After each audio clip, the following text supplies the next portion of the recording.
प्रगतिशील पदाधिकारी कार्यकर्ता, इस मंच पर उपस्थित मेरे दाईं तरफ संत समाज, जिनके हम लोग ऋणी हैं, क्योंकि संतों की एक गरिमा होती है, संतों का एक महत्व होता है।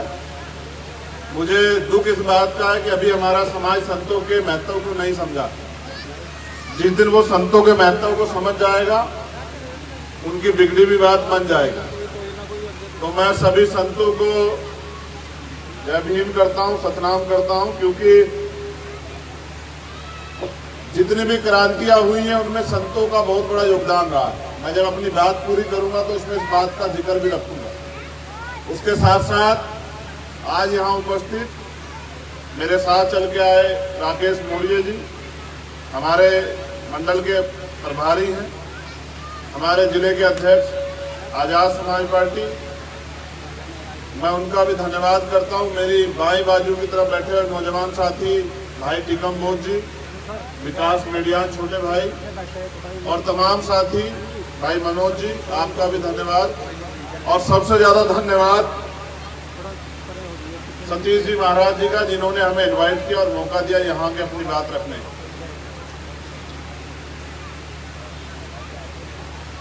महापुरुष आते हैं चले जाते हैं, उनकी जयंतियां, उनके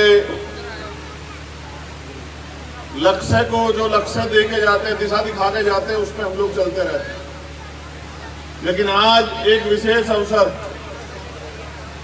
तो अपनी बात को शुरू करने से पहले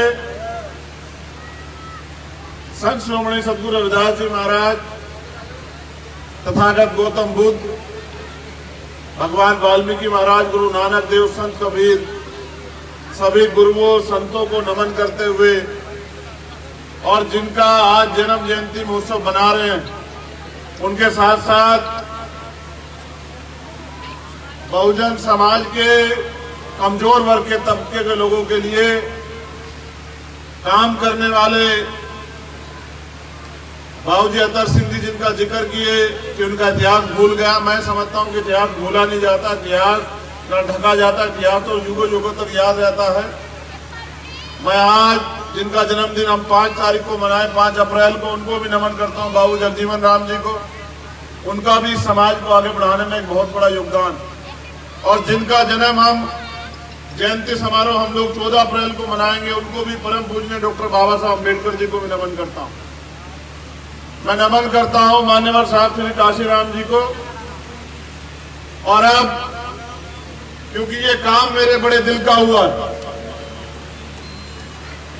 हमारी मुक्ति का एकमात्र रास्ता है, वो है शिक्षा। और शिक्षा के लिए चाहे संस्थान, मैं धन्यवाद देता हूं कि आपने इस रुकी हुई इमारत की, जिससे आने वाले कल में डॉक्टर, इंजीनियर, साइंटिस्ट, वकील, जज और हो सकता है विधायक, एमपी भी तैयार हो, आपने इस संस्था को दोबारा चलाने का निर्णय लिया। मैं धन्यवाद देता हूं यहाँ की कमेटी का।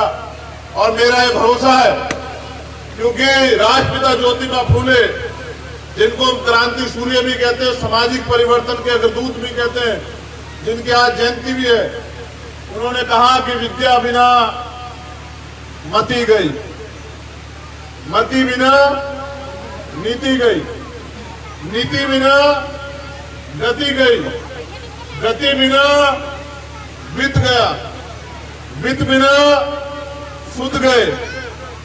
इतने अनर्थ एक विद्या के कारण, अविद्या के कारण, विद्या न मिलने के कारण हुए।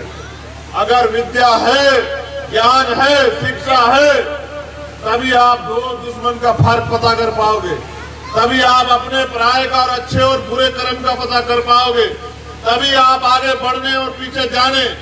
क्योंकि हमारे यहाँ कहते हैं, यहाँ काला अक्षर भैंस बराबर। अगर आप पे विद्या नहीं है, ज्ञान नहीं है, आपने पढ़ा लिखा सीखा नहीं है, तो आपको यह भी नहीं पता कि आपकी तरक्की का, मुक्ति का, उन्नति का रास्ता क्या है। तो इसलिए, क्योंकि 1848 में पहला स्कूल राष्ट्रपिता ज्योतिबा फूले ने खोला था और आज उसी परंपरा को आपने आगे बढ़ाया। मैं बारंबार धन्यवाद करता हूं आपका कि आपने उनके रुके हुए कारवां को आगे बढ़ाया। उनकी जयंती मनाने का मतलब ये नहीं है कि हम उनके स्टैचू पे माल्या चढ़ाएं, उनके स्टैचू के आगे नतमस्तक हो जाएं, उनके गले में बड़े बड़े हार घेरे। उनकी जयंती मनाने का असली मकसद ये है कि वो जो करके गए, वो जो चाहते थे, जो वो सपना देखते थे, वो आने वाली पीढ़ी पूरा कर रही है, नहीं कर रही। और मुझे आज खुशी इस बात की है कि आपने उसकी तरफ कदम बढ़ाया है। मैं लंबी चौड़ी बातें नहीं करता, लेकिन ये मेरा वादा है आपसे महाराज जी कि जब जब हम मेहनत करेंगे और कुदरत प्रकृति जिस दिन हमें अपने संतों गुरुओं महापुरुषों के आशीर्वाद से जिस दिन वो ताकत हमें बख्शेगी, आप मेरी बात को नोट करना कि ये जगह स्कूल नहीं है, यूनिवर्सिटी बनेगी। मेरा वचन है, आपको याद रखना। और मैं वही कहता हूं जो मैं कर सकता हूं, क्योंकि हमारे गुरुओं संतों महापुरुषों ने हमें यह भी बताया है कि सत्ता वो चाबी है जिसके जरिए आप अपनी सारी परेशानियों का हल निकाल सकते हैं। अगर आज मेरे पास समाज ने ताकत दी होती तो शायद आपको इसके लिए किसी के सोच